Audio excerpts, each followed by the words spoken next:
What is up? It is me. It is I. I am the greatest there is, the greatest there was, and the greatest there ever will be. I am greatness personified myself, Stoney. Greatness. Oh, yeah. Yeah, your little time. All right. Yeah. All right. And y'all will get water bottles. Full water bottles shot out of cannons right in front of your seats at random intervals throughout the show. So heads up. All right. You're welcome. You're welcome. All right. And I'm here with the man of the hour, the myth, the legend, the activist, the author, the Hall of Famer, the educator, the entertainer, the empowerer, the conqueror, the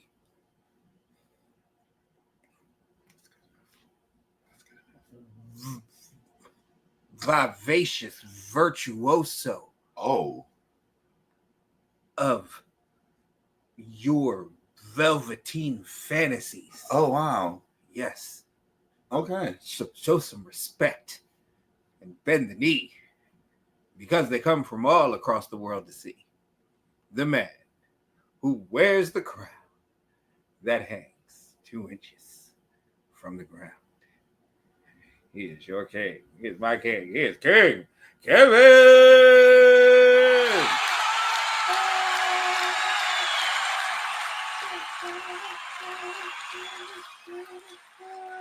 Hey, what's up, everybody? Thank you guys again for tuning in to another great episode of the Great Minds Show. We are happy to be back with you guys for this special edition of the show as we cover episode 2 of RuPaul's Drag Race All Stars 10. We are on All Stars 10, about to start hearing rumors about Drag Race 18. Mm-hmm. It's just a drag race world, and we love it. So, how do you want to jump into this episode? We know last episode, the top two were Aja and Bosco and Irene. Yes. And they both gave it a very valiant effort, Yes. but Aja took the win, the Yes. $10,000 tip, Yes. the extra point, Yes. putting her in the lead with 3, Yes. Irene with 2, Yes. and then all the other queens swap points, so everyone has a Right. participation award. Yes. And so just to bring some folks up to speed, because we know that some of you guys aren't really, like, oh, stuff, they're on a different day. Yes, that is special time. Thanks. Make sure you like, share, and subscribe, all that junk and everything else. But just to remind you, it's a different format. Tournament of Champions, 3 different brackets. Yes. We're in bracket number 1. The way it works is that the top 2 queens, they get 2 points for being the top 2 queens. Then they lip sync for the win, and the winner gets 1 extra point. But the bottom 4 queens, right, they get to have 1 point, but they have to give it away. And so they get to pick who they get to give it away to. It could be to any queen that they think are the MVQs. So there's been alliances forming. There have been things going. And as of last episode, the 4 queens gave each other the point. So everybody pretty much has 1 point. Wait. So, I wanted to say something about that little extra 4-point system thing that happens. Uh-huh. Because I understand everything is, even sometimes lack of strategy is a strategy. Mm-hmm. But I feel like they are blindly swapping points. I feel like just giving a point to somebody, because RuPaul said, give this point to who you believe was the MVQ of that episode. Right. That's what the instructions was. Not Right. passing around points so we all have something. So in the grand scheme of things, and honestly, in the strategery of the game, they did the right thing by everybody giving each other a point, because that gives everybody, because the way that the points are, it's a potential of 3 points that you can get from winning an episode. You're guaranteed 2 for winning an episode, but you could get 3, which at any point in time could put you in the lead, so long as you are keeping pace with just 1 point, you know, and could put you at least in the top 2. Like, especially if Phoenix, Olivia, and Deja walk away with 1 point, right? They can win this week coming up, and then that puts them in the top. So to convince another queen to give you a point Mm-hmm. is definitely smart, but I also think to be a little bit more strategic. I feel like it's back at season 17 when RuPaul asked the queens, "Who do you think should go home and why?" And everybody says Susie too, and it's like, yeah, no, that was a cop out. No, tell me who you really want to go home. If you think somebody is the weakest and they're not performing up to par, that person should go home. And to everyone say, "Oh, I think it's the strongest competitor," I think that was a cop out. And I like what you said makes absolute sense. When I say, I mean 100%, it makes sense. But I still have my bias towards it in the sense of like that's the easy way out. Like spice it up. Like y'all spicy already. Spice it up. Don't just get like if let's talk about who gave who what point. Yes. So Phoenix gave Bosco hers, and Bosco gave Phoenix her point. Then you had Olivia and Deja, and they exchanged points. Deja gave a point to Olivia, yeah, and she automatically said, "I know this bitch better give me a point," because they have an alliance. They have an alliance, and even if they didn't, and like if she would have gave her point to somebody else, because that's the crazy thing, Olivia would not have benefited from that point whatsoever. She had to give it away. Yeah.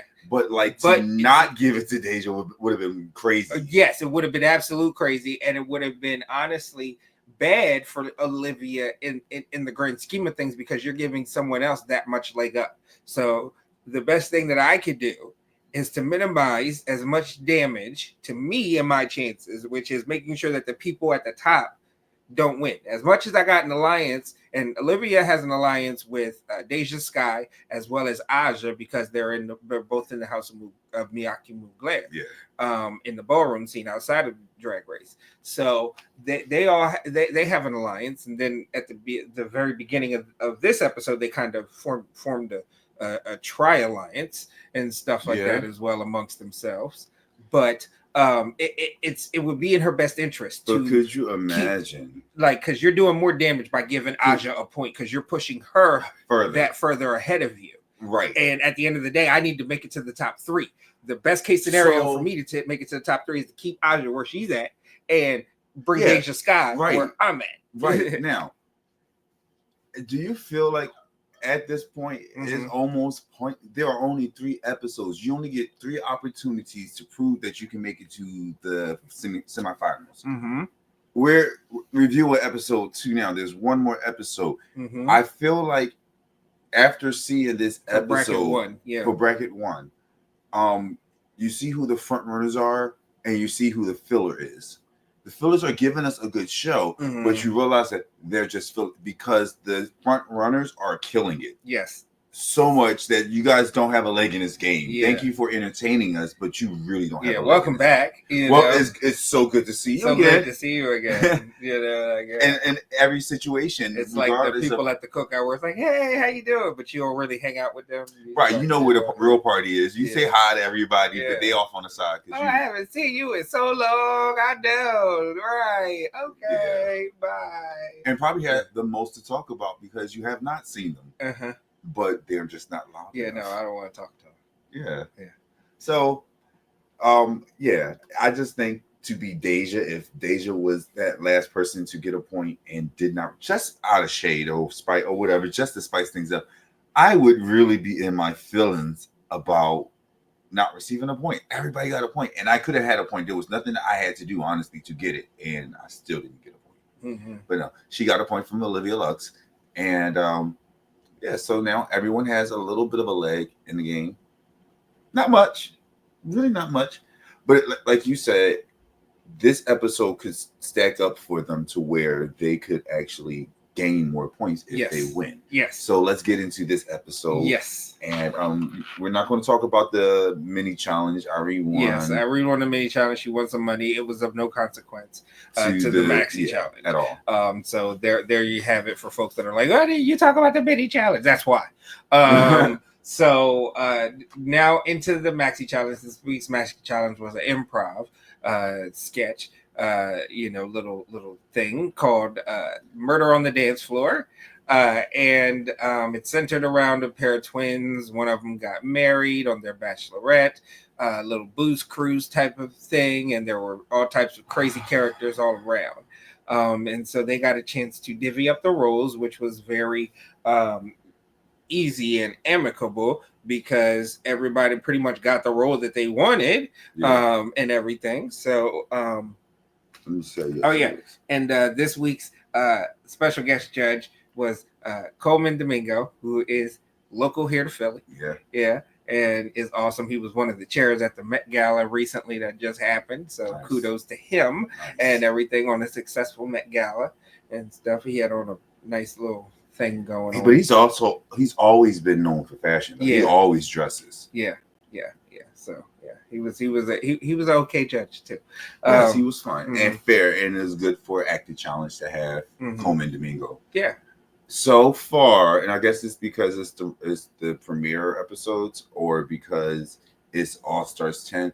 But the guest judges have been really good in terms of name notoriety and participating. Whether or not their opinions may be debatable and certain things, because Ice Spice, shook the fandom a little bit. I stand by her. But it's Ice Spice. No, right. No. And then I get what you're saying. And also, to be fair, Phoenix is of a certain generation.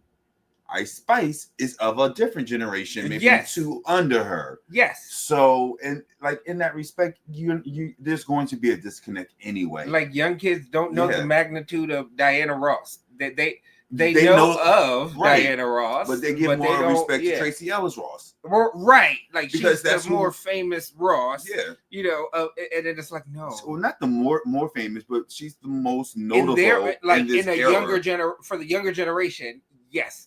Tracy Ellis Ross is more. It has more name than recognition with them than her mom, Diana Ross. Whereas even millennials, Diana Ross has way more name recognition with Tracy Ellis Ross, and she has significant name recognition. Tracy Ellis Ross is amazing, but everyone knows that's Diana Ross's daughter.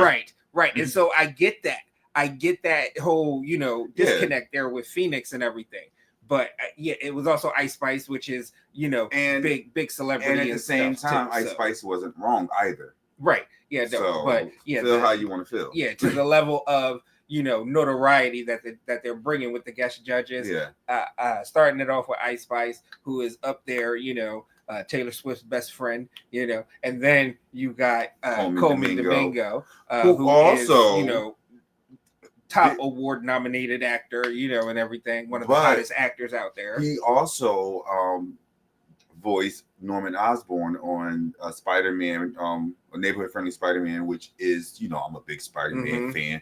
So the fact that Disney Plus had him as Norman Osborn, who is a huge character, like second to Spider-Man, he was the biggest character on the show.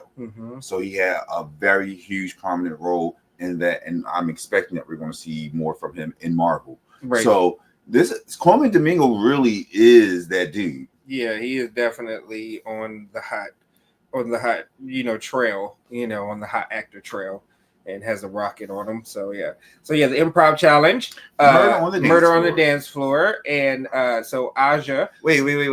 Before I'm sorry, but can we talk about the guest actors in this first? Yeah. So there were 3 roles that were played by some guest actors. We had Inspector Poussey, played by RuPaul, and then we had Captain Stooping, played by Carson Kressley, and then we had Michelle Visage, played by by Michelle Visage. So yeah. So they were in this skit as those characters. So can we talk about their performance 1st or you want to talk about the Queen's performance first? Whichever one. Let's talk about them because we're just admiring. We're not judging. We're just admiring their roles. Yes. Usually we'll get a scene with Michelle and the girls, or Carson or Ross Matthew and the girls, or even Ru and the girls. But to have Carson, Michelle, and RuPaul in this acting challenge together, and they all did amazing. But special highlight feature, shout out to Carson Kressley, because his captain character killed it. It was a small role, as it was supposed to be, but like I had to look 2 or 3 times, like, oh, that's Carson. Okay. He had little big glasses, the mustache on, a different accent, and it was like I want to see more of him on TV. Pipe in his mouth, and whatever the case. Yeah, he had a pipe, but he was talking like this. No, it was definitely. He was fun like, "Yo, Pouche is on fire." RuPaul carried the entire scene. Yes. RuPaul was the detective, Pousse. Yes, inspired by like Inspector Clouseau from all the Death on the Nile movies and all that. It makes me think the Naked Gun. Yeah. It makes me think. We'll talk about those movies. The movies that this was based off of is a little bit more serious in tone, but well, no, because this is an improv challenge, right? It's going to be funny, so it makes me think of Naked Gun. That was definitely more along the lines of Naked Gun. Yeah, that's why I think of Naked Gun. But and then Michelle Visage's character, I feel like that's who she really is. Right. She had her little ghetto girl bob hair on, her long pointed fingernails. Bob bowl cut looking. Yes. With the cute little pink outfit on. Like, she looked good with her big old glasses. Like, I feel like that's who Michelle Visage really is. Like, when we see her. Backs. Exactly. When we see her on the judging panel, she's together. But like when her wig is off, I feel like that's who Michelle Visage is. Right. From Jersey. So Aja. Yeah. Aja got the role of it was a dual role of Mary Kate and Ashley Brashley. One of them is getting married to a gumbo heir called what was it? Kit Harington? Was it Kit or Ken or Harry? Harry. It was Harry Harrington. Yeah. So she played that like a twin role and stuff. It was cute. It was So it was a safe performance to me. Yeah. So there was I want to say it because Aja made a reference to something, but like I don't want to give away the story just yet. But like she did something that was an iconic moment done by another queen, and she did it, and it was great homage to that queen. We're talking about the whole thing in its entirety throughout everything. So I mean, you might. All right. So at one point, when Inspector Pousse was revealing why each person would have murdered Ashley Brashley. There was this idea that Aja's character Mary Kate was actually Ashley, and she was going to murder her sister Mary Kate. Yeah, and that's who's dead actually. Yeah, that's who. That was one of the real mysteries is that identity swap thing.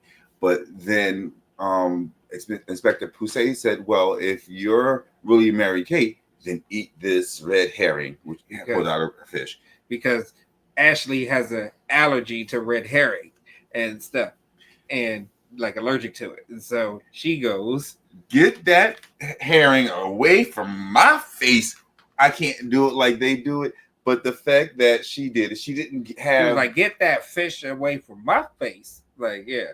I don't have the Latrice Royale flair that Latrice has. Yeah. Aja didn't have it either, but she gave it an Aja spin. Yeah, it was, and it was great homage. Yes, it was. It's going to be a moment that people will remember. Yes, in Drag Race. Yes, so it's a cute little nod and throwback to a iconic Drag Race moment. Yes. So yeah, Aja, I thought it was a very safe performance and everything. But you do have that moment going for you. I think that was her best moment. Yes. For me. Yes, it was. Definitely for me. Deja Skye played the sister-in-law, Chardonnay Harrington, who was drunk and very much trying to get into Inspector Pousse's pants. And so that was also a safe performance. It wasn't bad. I don't think it was bad. I do think that she didn't go far enough. There were if you were editing a script or editing a film, right? And I don't think that her role added anything to the story per se. So your piece has to really stand out for you to really matter, because she's the sister-in-law of, or the soon-to-be sister-in-law of the deceased. So, like, okay, you didn't do anything. I don't know. I just feel like she didn't do anything notable enough to have mattered. And if I was editing that and I didn't have to put her in, I wouldn't. Yeah. So to say she didn't do a bad job, okay, no, she didn't fumble. But like you said, she didn't do enough. She didn't do anything to really stand out. It wasn't that funny. You could see she was reaching for something, but she never obtained it. Right.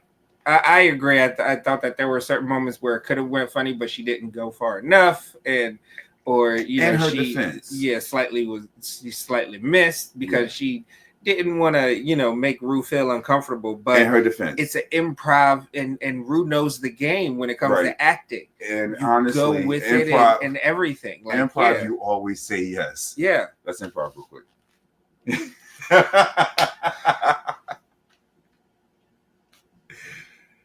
But Ru gets it. So if Deja would have gone there, they say do too much and let us pull you back, then to not give us enough to work with.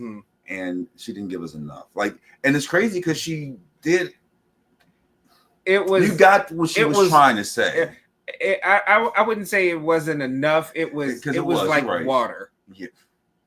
You know how water is it does the job. It doesn't like a nice cold juice, or a nice cold beer for those beer drinkers, or a nice cold cocktail. Some people just prefer water. Right. No, I get it. But for people that don't, people that, like other things, and everything, we know that. Soda, beer, and liquor. Yes, we know that, but it just doesn't hit the spot just like that. Like. I understand what. So that's what Deja was like. When you need like that good burp, you gotta get you like a Pepsi, Coke, or a ginger ale. Yeah, I get it. So I understand. Yeah. She had no fizzle. Yeah, no. Yeah. So after Deja Skye, we had who? Let me see. After Deja Skye, we had Bosco playing a cabaret singer who was booked as the entertainment, who could not sing, by the name of Kitty Laveau. So she wore an eye patch, but had a glass eye in the other eye. Was gorgeous, and was the gag was she was a cabaret singer that couldn't sing. She was blind in the one eye, and then the other eye was a glass eye. So, but during the inspector's questioning, there was a moment when the inspector wasn't looking. She lifted up her patch, and you could see that she had one blue eye, one brown eye. She really played the role, but when she lifted the patch, she gave that secretly I can see, but they didn't make that a point. I would have pulled that out because that was good. It was improv, and I think that's one of the things that I want to highlight with all of the girls. I'm pretty sure they had points they had to hit, but it was improv, and for them to have been that sharp on the fly, these girls are professionals. And Bosco, kudos, mama. Kudos. Yeah. Bosco was absolutely amazing. Funny from start to finish. Just a joy. It was just a joy to watch it. Great job, Bosco. Yes. Next we had, let me get to my notes. Next we have Phoenix playing Delphine Bagoldine. So yeah, was Tatiana not available or something? Oh my gosh. Because at this point, I'm starting to wonder why Phoenix is here. Mm. No, Well, yeah, and Tatiana was from season 2 so before Phoenix. that's fine. Well, it's more so. Let me see more of Tatiana. I'd love to see her right now. Thank you. Huh? Thank you. Why you say thank you? You know that's a thing. Thank you. Oh, yeah. No, I would. Yes. I would rather see Tatiana right now. It's just that, like, Phoenix is, again, she is the legend icon that she is, but everything ain't for everybody. Mm-hmm. And like, you come back with something to show, and like, her runway looks are great, Mm-hmm. but that's all I'm getting from her. Mm-hmm. Like, she hasn't. Like, I think that if she was lip syncing, she might tear the house down. Mm-hmm. But you got to win to lip sync in All Stars, Mm-hmm. and she's not doing that. She's not excelling in the challenges, if you ask me. Mm-hmm. And you only get 3 episodes to really prove yourself. Right. Somebody else could have used the space and given us more. Most respect to you, but I'm not feeling it. Her role was a snooze to me. Her characters was the people who originated this recipe for this gumbo that Ashley Brashley's family. Oh no, her fiance's family stole the recipe from them or something like that. So she had some reason to kill Ashley Brashley for some reason. Like, because apparently Ashley was the one that stole it. But like, yeah, there was a moment where RuPaul was like, "Who is this chief?" And Phoenix was like, "Oh, I don't know. Oh, I don't know.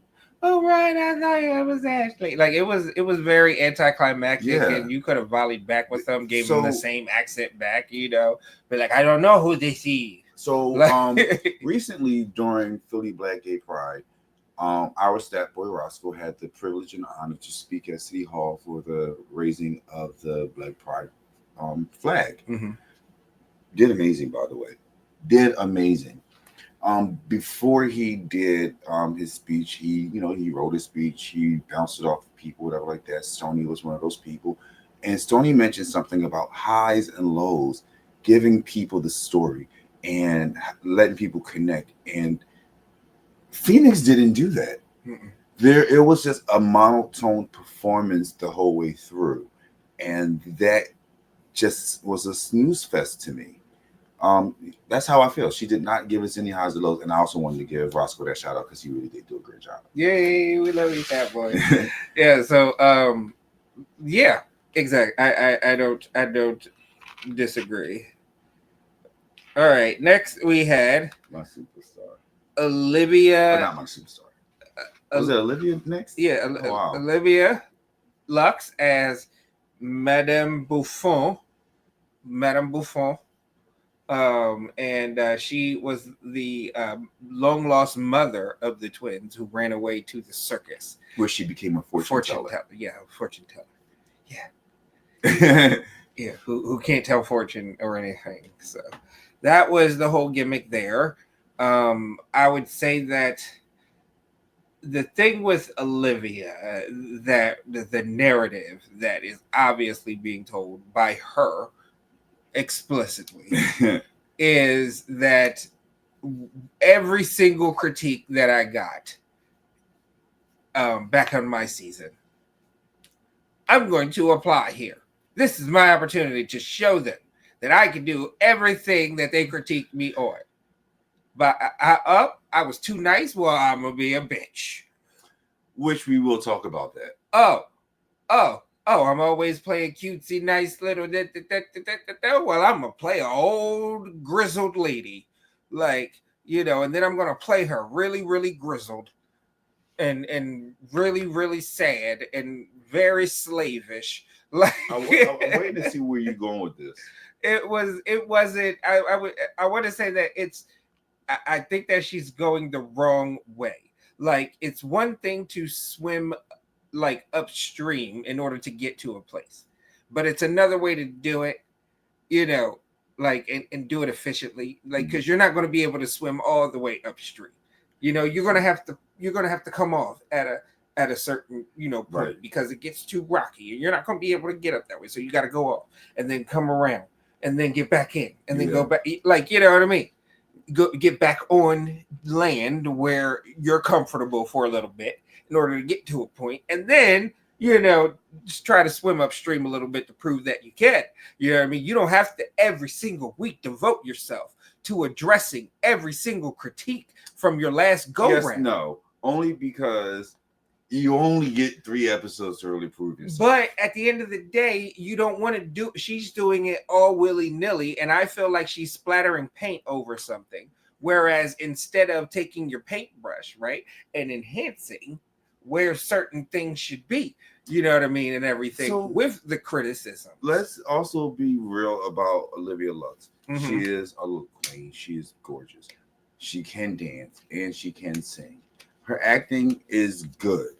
Could be better, but it is good. She's not a bad performer, and this is definitely one of those situations where a person can get in their own way. Yes. Trying to prove something, Mm-hmm. which you've already proven it, and that's why you're here. Mm-hmm. So let's talk about the situation. She's in the workroom with Bosco, and Bosco and Deja are talking about their Southern accent. Bosco mentioned how her Southern accent wasn't good. In some kind of way, Olivia Lux got involved in it, and it became a Bosco and Olivia.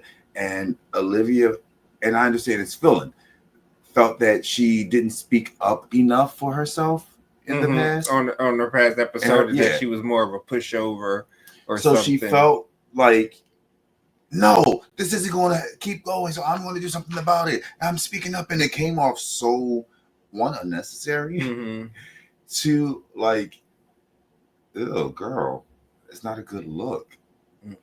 And I get how frustrating that can be when you feel like you need to speak up and you don't, but then when you do, it just is the wrong place or time or method to do so. They do show in the episode that she and Bosco have a conversation, and they clear the air, and she acknowledged that was not how I should have done that. I did that completely wrong. So we give you grace because we love you, Olivia Lux. Thank you for acknowledging that. Yes. And that is true growth. Yes. And then next we had Irene the alien as Cherry Cheeks, the estranged ex-wife of Harry Harrington, who happened to be there. Can I just say that I am becoming such an Irene the alien stan? I knew that she would give us some good drag. I did not know that she would give us some great drag like this. She's a performer. She is one of the front runners, but she doesn't have the wins per se to really like take her there just yet. But this episode, I think that she has a chance, and I feel like in the next episode she might have a pretty decent chance. I don't know. She's a thespian to me. She is. Her looks are amazing, even though she's not necessarily the pretty queen, but her looks. Irene does have a BFA, so you know. BFA. Bachelor's of Fine Arts. Clearly. I'm sorry. I thought that was some acronym for something. It is. It's an acronym for something else? No, I thought it was an acronym for something else. Oh, no. Remember Plasma with her, we're going to put this BFA to work. Right. Yeah. That's what no, but so, that's a great example. We have like Plasma or Jane and like how they were just like, acknowledge my theatrical background. And a lot of queens always, Susie too, yeah. They're always like saying, I'm this theater kid, I'm this theater queen. Irene doesn't flaunt it, but she exudes it. Yeah. And this character, a lot of smart decisions, the switching of the accent, the whole like get up, the whole look and aura was very great. I saw the nod to like cartoon in those big old buxom cartoony ladies like Jessica Rabbit and shit like that. I got those references in there. It was all great. She looked great. Yes, her performance was great. Yes. I want Irene to come. If she doesn't win this season, I want Irene to come back and give me a full season. Like I need her in every episode to the top 3. Give her the Shangela or Vanjie treatment. Yes. Yeah. Yes. I would give her the Vanjie treatment, not the Shangela treatment. But definitely, like, bring her back for an all-star season where she can actually show everything. Well, Vanjie came back for a regular season.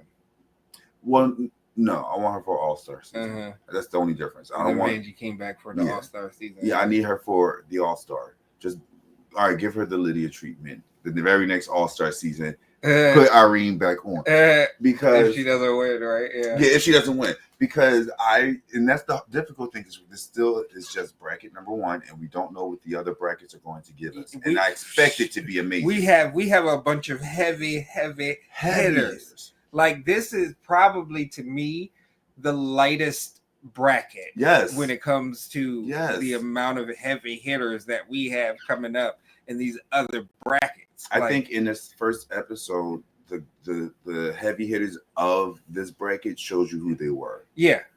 And even in this episode, like the best 2 performances we've acknowledged was Bosco and Irene. Yeah. And I'm gonna put Aja in that top, but it's honestly only because I feel like the other 3 just didn't do enough. Yeah. So to like be at that point. Yeah, and so needless to say, Irene and Bosco were the top 2, and we'll talk more about the top 2 later. But the runway category for this week was coming and going, which is a look one way from the front and then another way from the back. All right. So thinking about Drag Race, the opulence, the extravaganza, the spectacle that we have come to expect from Drag Race, thanks to queens like Sasha Colby, Nymphia Wind, like dare I say Q, like yes, like Q is a look girl. Yes, you know what I mean, like Lexi Love, like these were like and all right, let's be Trinity fair. the Tuck. Let's be fair. Like Courtney Act. Like these are. Everybody can't pull those looks off. Let's be fair. I don't want to see all of those girls dressed like that. But when you think of the level of drag that we've gotten, and you know what I mean, you get a category of coming and going, right? You would think you are going to expect something that is totally different, like totally different in the back. Totally different look, front and back. Like I'm turning around, I look one way, I turn around, I look totally different. It's a totally different vibe going on, and it works. I don't think that the queens for this bracket got that memo, or understood the full assignment. And correct me if I'm wrong in the comments, but I like there were some looks that got very close. Aja's got very close. Deja Sky got very close. Yeah. Irene's was okay. You said Aja was very close? Yes.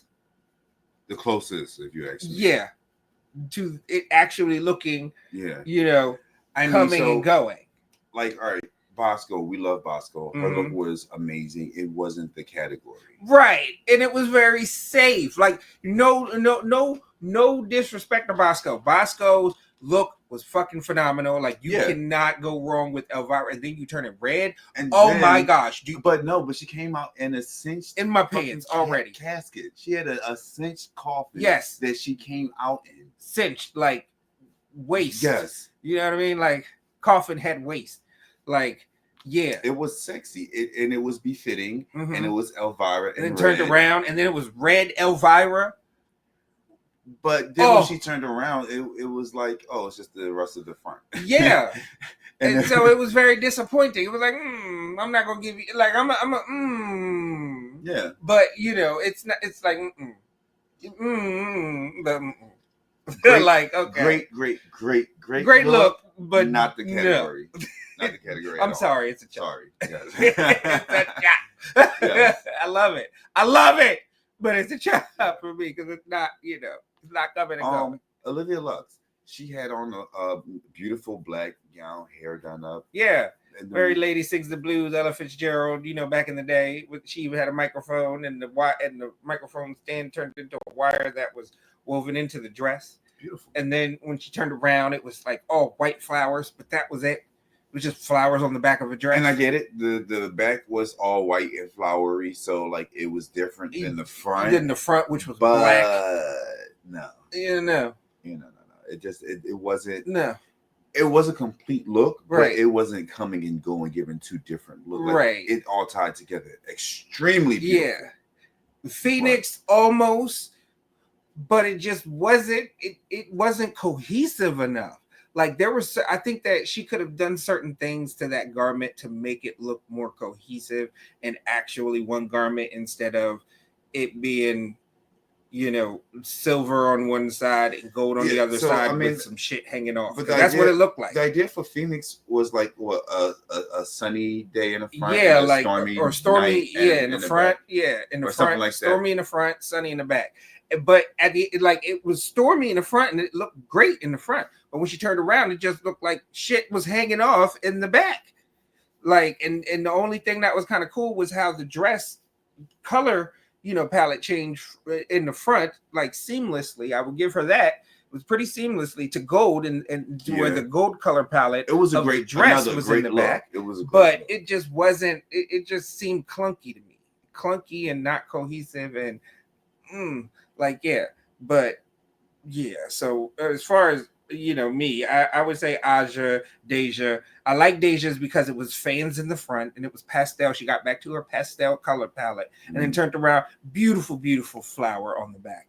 Okay, like I wish it was a more cohesive story in the garment other than fans and flowers, but execution was solid. Do you feel like she redeemed herself from her? From last week's pedestrian. I wouldn't have called cosplay Princess Tiana. Yeah, like very okay. Yeah, I mean when you put it that way. Yeah.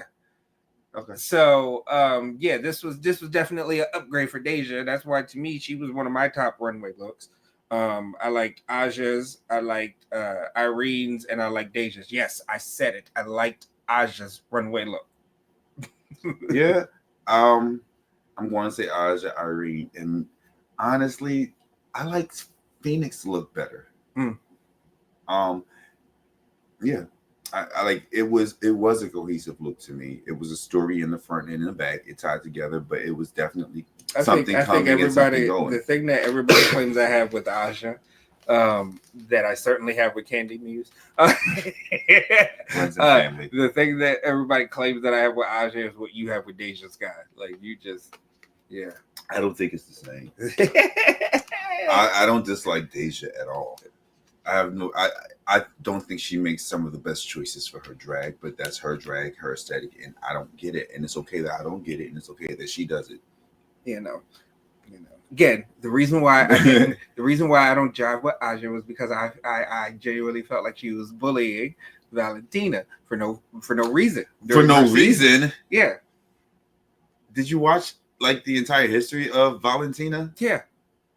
And it's for no reason? She was winning. I mean, if you can't beat it, if it was the man, no. If it was just Aja, okay, but Aja was just the one who just has a way that she says things, and she was the one that was speaking. She's not the only one who feels that way. Contestants and viewers alike. So she was just the one who said it. That's right. Not fair. But in order to be the man, you have to beat the man, and she didn't. She wasn't beating the man. That's fair, but we were in the competition, and she has an opinion, and she has a right to share it. Yeah, that's fine. That's fine. It's not something to say it's because you were losing. Don't be jealous. I dislike her because her drag wasn't good back then. And her drag and Aja's drag was not good back then. It wasn't. Yeah, and she knows that. Yeah. But now I gave her credit. Yep, and that's what we do. Yeah. Biases aside, if you're doing a good job. Growth. Yes. All right. Take it, Aja, because it's probably not going to happen. I doubt that. I think that Aja's going to win you over by the end of the season. Did Candy ever? Candy and Aja are still two different people. No. And I feel like if you have a physical one-on-one encounter with Candy, oh my gosh, you would love her. I probably would because she seems fun. No, I'm telling you, she would not like me because of my record of not jiving with her drag. Do you think she care about that? Like, she faces like way worse hate True. than this. You think this is going to bother her? True. Your opinion of her drag? Yeah. But I keep saying I have. No, but you would love her. I have time for only one muse, and that is a tsunami, and I am ready. Well, that one day I saw them, I got both Tsunami and Kyng. I want a Tsunami, and it was a pleasant experience. Yeah, Tsunami can so rush over House of Greatness. I am open to meeting Aja. Aja, let's meet. I'm tapping you like you're Aja. like I know Aja. Right, introduce me to your girl. Nope. So you know the ballroom girls and stuff. Introduce me to your girl. I know you know them. So as we said, the top two winners. Miyake, Closest we ever got was legendary. R.I.P. to that show. Wish we had it. We would be covering it. Yes, but we you would. know, yeah. So top two for the murder on the dance floor was Irene and Bosco. Said earlier. But yeah, so they had to lip sync for the win and an extra point. So they each got 2 points. So Irene is sitting at 4 and Bosco is sitting at 3 at this current moment. Yes. No, wait. 3 at this current moment. Okay. And then they lip sync for the extra point of yeah, thanks for spoiling. The top for the extra point, and they lip sync to Murder on the Dance Floor by Sophie Ellis Baxter, whoever the hell that is. On the dance floor. Yeah. You can hit the groove. Know what I heard that from? Because I'm like, yeah, this man dance. It makes me think one of those racing video games. That was just background noise. Like I know I heard the song before. That's exactly where I know I can't remember which racing game, but it's a racing video game where that is like one of the stages, and that's the song that's played. I'm going to ask Roscoe. Roscoe would probably know that. Yes, that boy would know it. But again, Irene fell into the, hey, I'm going to give a very, very good, drag bar performance here that a very good drag bar performance would probably win at a competition at the local drag bar. Yes. But here on the main stage of RuPaul's Drag Race, it is not getting it done. In all fairness, Bosco did not give a regular lip sync. Oh my gosh, this was a performance. Bosco gave the type of performance that, like, okay, this is a pride performance. This is a finale performance with the reveal, the special flares with the dress that she had. Yeah. Looked freaking amazing. And then it wasn't right out of the gate, I'm going to take this off. Well, no, like she had like 3 different stunts. Yeah, but it was moving and it was artistic with the song and told the story and stuff. And then the reveal like came with the song like at the crescendo, and it was and she reveals to this harness bodysuit with the boobs with the tassels on the nipples, ass out, looking fucking amazing. I don't care who don't like the way I just said that, because that's what she was looking. Spectacular. Like drool. And me of all people, Where's my cards? Slapping the cards down on the table. I am not one to objectify people. I don't really like the way it feels when I'm like, granted, I understand what I put out, and that's part of the reason why I put it out there. But when you talk to Kevin, don't objectify me when I'm 2 weeks in a row, Bosco. We're like slapping our cards on the table but leaving just bruises like on I know the content that I put out, and I know like that people objectify me for that. Bosco know what the fuck she's doing. Oh, does she ever? And she's killing it. Thank you. Yes, thank you, Bosco.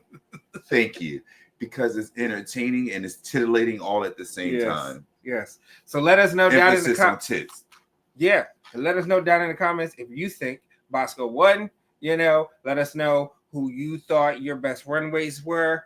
And let us know who you thought did best in Murder on the Dance Floor.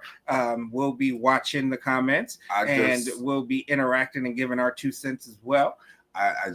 We'll just circle back to this. I am an Irene the Alien stan at this point. I still, even though her drag race lip syncs, she hasn't won. She's floating in this weird space of I'm hovering at the top, and I'm just like 1 inch away from knocking all these bitches out the park. Yeah.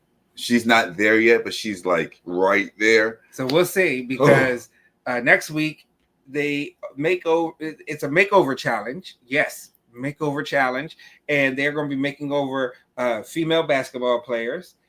Not only that, that's the maxi challenge next week, but we have to wait until next week to see who the bottom 4 queens of Olivia, Aja, Phoenix, and Deja Sky gave their points away. Yes. It'll be interesting to see how Aja, Deja, and Olivia navigate, because they only have 3 points to give away amongst 3 people in an alliance. Well, here's the thing. Phoenix has to get rid of her point. She has to give it to somebody. So if I was smart, I would let her give her point first, and then they would just be able to plan off of that. Yeah, that's the best way to do it. Because So I mean, but then because the next thing they could do, let's just do the math. If Aja gave her point to Deja, Deja gave her point to Olivia, and Olivia gave her point to Phoenix. Phoenix still has to give away her point. Yeah. So they could really screw Phoenix in that situation. True. Because I would then give it to Olivia or Deja, which would put them tied with Aja. Right. Knock out Aja's lead. Right. Damn. Yeah. See, there's some math here. Yeah, exactly. And so for those of you that don't know, here's the current standings right now after this lip sync. And before the 4 points are awarded next week, we have Bosco and Irene tied for the lead at 4 points each. We have Aja firmly in 3rd place, sitting at or 2nd place, whichever one you want to say, is at 3. And then we have tied with 1 point each, Olivia Lux, Deja Sky, and Phoenix. All right.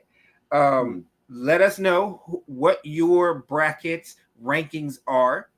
Me personally, I have Bosco sitting at number 1. Yes. Irene sitting at number 2. Agreed. Aja sitting at number 3. Agreed. Olivia sitting at number 4. Agreed. Deja sitting at number 5. Agreed. Phoenix sitting at number 6. No arguments for me. Right. So let us know where you rank the queens of bracket 1 so far. I am excited for the race. Excited for next week, because that's our last one before we cut this bracket in half, and only the top 3 queens move into the semifinals, and we meet a new bracket of queens. I really like this format. Yeah. I just hate that it's almost over for this first bracket. Like, we're going to see the top 3 queens again, but like, you kind of like get attached to this dynamic of queens, and you know, I'm going to miss Deja and Olivia. Yes. Oh gosh, this is not no insider knowledge. No, it's just shady. Oh my goodness. But yeah. So yeah, make sure that you like, share, subscribe.